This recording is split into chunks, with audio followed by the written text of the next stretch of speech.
Have the courage to be an asshole, to set some boundaries for yourself. You know, I've been reading a book on boundaries recently, and before I read it, this was already obvious for me, but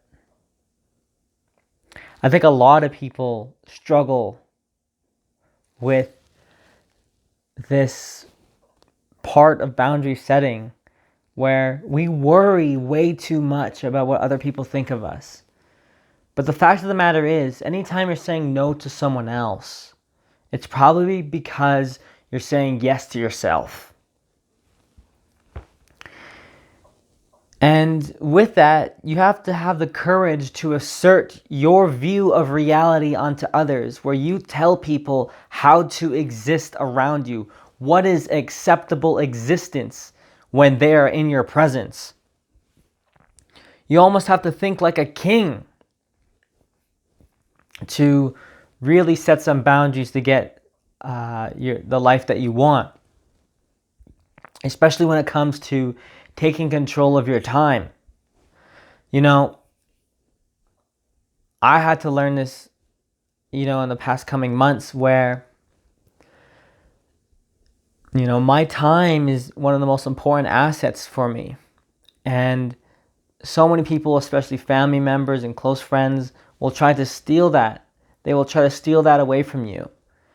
And with that, you have to have the courage to see that as valuable enough such that you can say no to other people. Where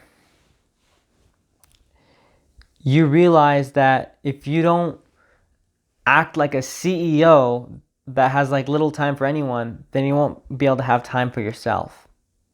Think about it.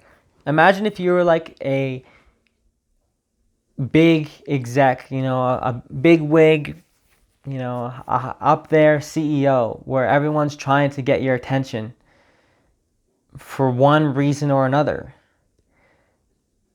You have to, in that position, you have to have the courage to be an asshole. You can't be a people pleaser. Otherwise, you're going to be spread out so thin that you're just going to break. And so,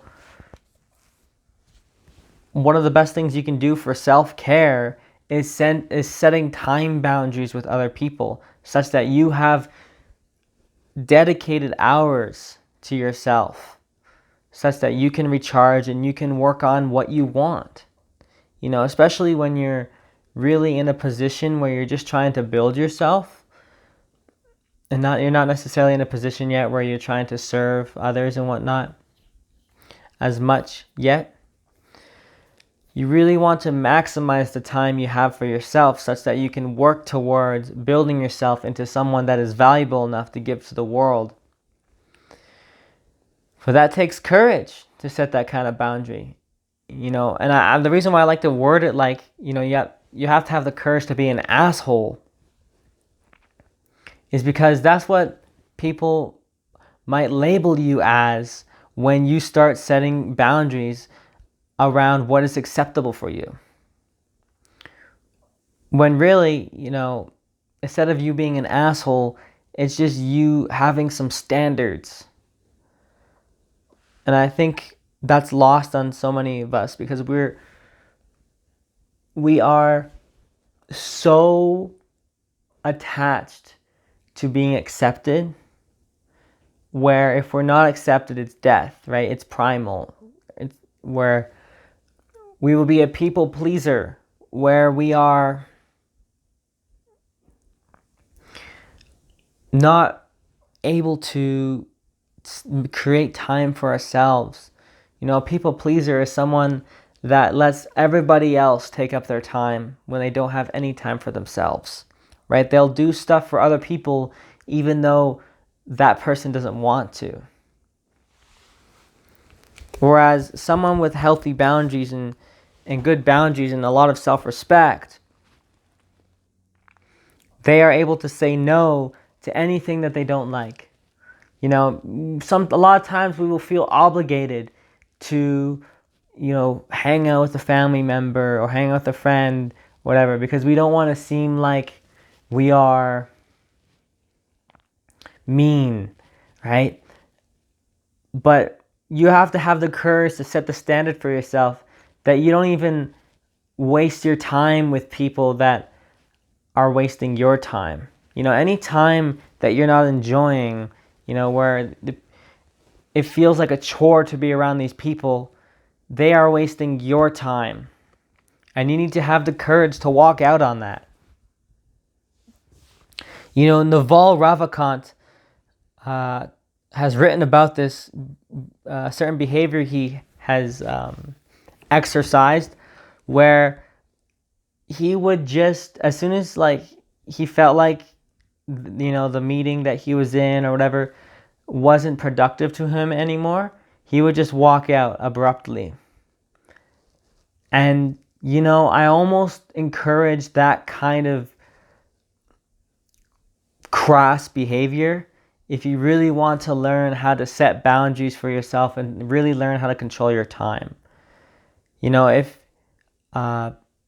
you don't want to have an experience, yet you feel obligated to, really have the courage to sink into what you're feeling and set that boundary such that you don't feel obligated to have these experiences with these family members or these friends or whatever, such that you can enjoy your life more. The number one thing that I will always preach is that you want to make sure that you're enjoying your life as much as you can. And that doesn't mean, lying on the beach drinking margaritas, because I'm also a huge advocate of self-inflicted adversity, because ironically, that is what makes you feel the best, right? Counterintuitively. So self-inflicted adversity is what makes you feel the best. But when it comes to dealing with bullshit, have the courage to be an asshole, to set those boundaries such that you don't have to deal with the BS. So you don't have to deal with people that are just playing games. Such that you don't have to deal with people that are doing stuff that's not worth it, that's not healthy. It's kind of funny, like if you have a bunch of friends and they constantly make you drink a ton and you want to quit drinking, and you're the asshole for setting a boundary, like I don't want to go out with you guys because you make me drink. Are you really an asshole?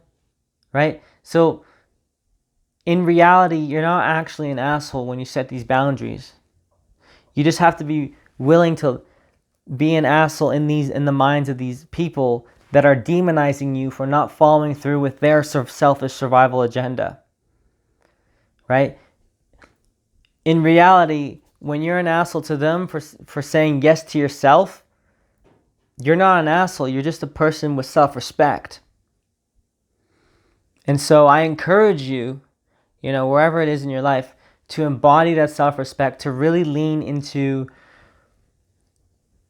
understanding what you want and setting those boundaries with the relationships of the people you have in your life. And it's going to be difficult. It's going to be uncomfortable, yes, because that's going to change the relationship. But if it's a strong relationship, it will not rock the boat too much. A relationship that is already on thin ice, that setting a boundary will cause turmoil. But then you have to think, do you want a relationship that's already on thin ice, right? When you set a boundary,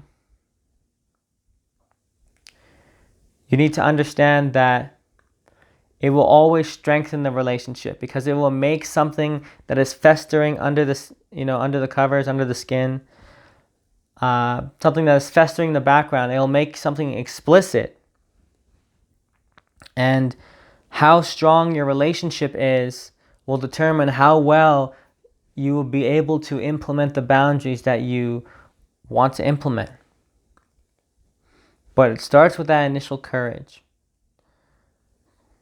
So with that, I would like to thank you for watching. And I will see you in the next one.